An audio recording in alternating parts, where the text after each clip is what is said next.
그들이 실로에서 먹고 마신 후에 한나가 일어나니 그때에 제사장 엘리는 여호와의 전 문설주 곁 의자에 앉아 있었더라.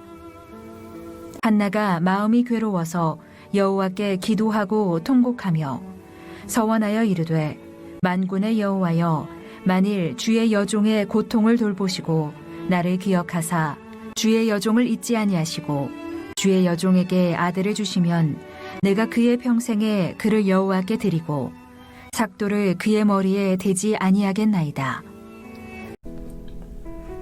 마음속에 있던 염려와 낙심으로 고통하며 흔들리지만 여전히 하나님을 응시했던 한 여인이 등장합니다. 바로 한나예요.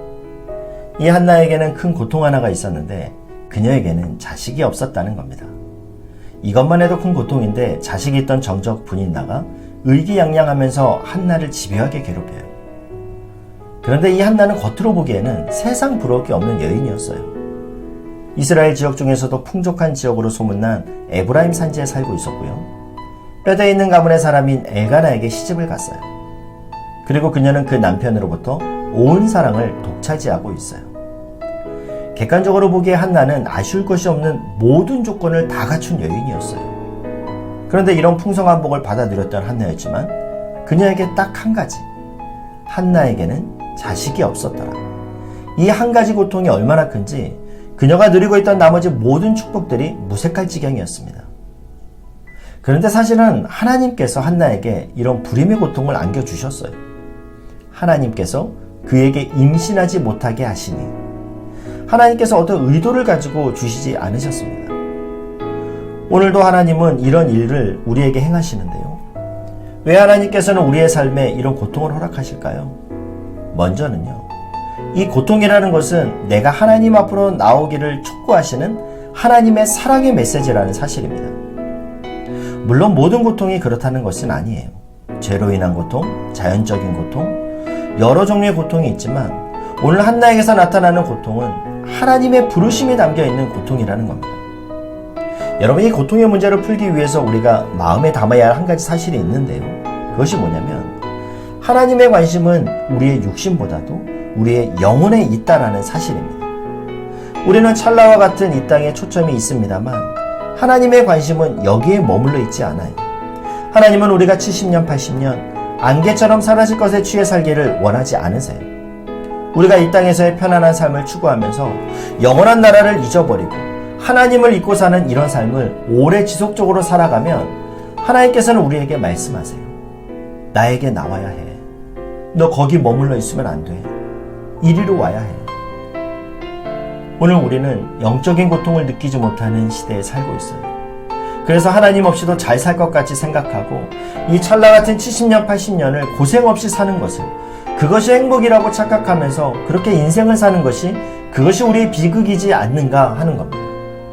바라기는 우리들이 이 한나처럼 그 마음속에 뿌려진 근심과 고통, 그것들을 가지고 그것들을 통로로 사용하여 부르시는 주 앞으로 나아가는 은혜가 있기를 바랍니다. 두 번째로 생각해 볼 것은 이거예요.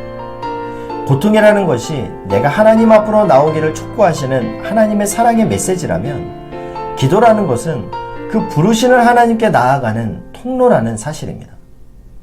한나가 마음이 괴로워서 그 다음에 어떻게 행동합니까? 여호와께 기도하고 통곡하며. 한나는 이 불임의 고통이야말로 하나님 앞으로 나아가게 만드는 주님의 통로라는 사실을 그가 이해했습니다. 한나는 하나님 앞에 나아가 마음을 토해내며 통곡했어요. 한나가 깨달은 것이 무엇입니까?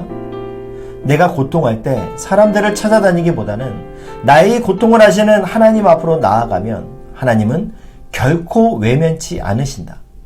이 믿음 하나가 한나를 기도의 사람으로 만들었다는 사실입니다. 사랑하는 형제자매 여러분, 오늘 하나님의 사람은 이 땅에서 화려한 사람이 아니에요. 하나님의 사람은 하나님만이 만져주실 수 있는 상한 마음을 가지고 하나님 앞으로 나아가는 사람이 바로 하나님의 사람입니다. 그럴 때 여호와께서는 우리를 외면치 아니하시고 빈궁한 자를 돌아보시며 우리를 품에 안아주신다라는 이 사실로 감사하는 사람이 하나님의 사람입니다. 예기치 않게 찾아오는 우리 삶의 고난 앞에서 좌절하고 허우적거리는 것이 아니라 그때야말로 하나님께 나아가 기도할 때임을 자각할 수 있기를 바랍니다. 시편 63편 1절은 이렇게 말씀하는데요. 하나님이여 주는 나의 하나님이시라. 내가 간절히 주를 찾되 물이 없어 마르고 황폐한 땅에서 내 영혼이 주를 갈망하며 내 육체가 주를 앙모하나이다. 오늘 우리가 가지고 있는 대부분의 신앙생활의 문제는 오늘 나에게 이 시편 기자와 같은 하나님 앞에서의 절박함이 있는가? 하나님이 아니면 죽을 것 같고 하나님이 도와주시지 않으면 내 인생은 끝이라고 여기는 그런 절박함으로 하나님 앞에 내가 지금 서 있는가 하는 겁니다. 인생 광야의 길을 걸으며 물이 없어 가란 그 마음으로 우리는 주님 앞으로 달려가야 해요. 하나님, 사슴이 시냇물을 찾기에 갈급한 같이 내 영혼이 주를 찾기에 갈급하니이다. 하나님은 그 마음을 하나님께 쏟아 놓았던 한나를 기뻐하셨어요. 그래서 한나에게 어떤 결과를 주십니까? 여호와께서 그를 생각하신지라. 여호와께서 그를 생각하신지라. 여러분, 이게 신앙생활의 묘미 아닙니까? 다른 사람들은 모르는데 기도하는 한나만 알아요. 하나님께 마음을 쏟아 놓으며 나를 생각해 달라고 기도했더니 그를 생각하심으로 응답해 주시는 하나님. 신앙생활의 이 기쁨이라는 것은 세상 사람은 알지 못하는데, 다른 사람들은 느끼지 못하는데 기도하는 나만이 느끼는 하나님과의 세밀한 응답이요. 여호와께서 그를 생각하신지라. 내 세밀한 음성에도 응답해 주시는 하나님, 나의 작은 신음에도 응답해 주시는 하나님, 그 하나님의 은혜를 깨닫고 경험하는 것, 이것이 바로 신앙생활의 묘미라는 겁니다. 빌립보서 4장 6절은 이렇게 말씀합니다. 아무것도 염려하지 말고 다만 모든 일에 기도와 간구로 너의 구할 것을 감사함으로 하나님께 아뢰라. 그러면 그 결과가 무엇입니까?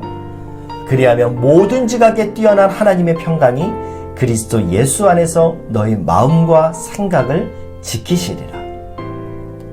젖먹이 아이가 자신의 엄마를 찾듯, 목마른 사슴이 타는 목마름을 가지고 시냇물을 찾듯, 여러분 하나님의 얼굴을 구하고 찾으며 나아가십시오.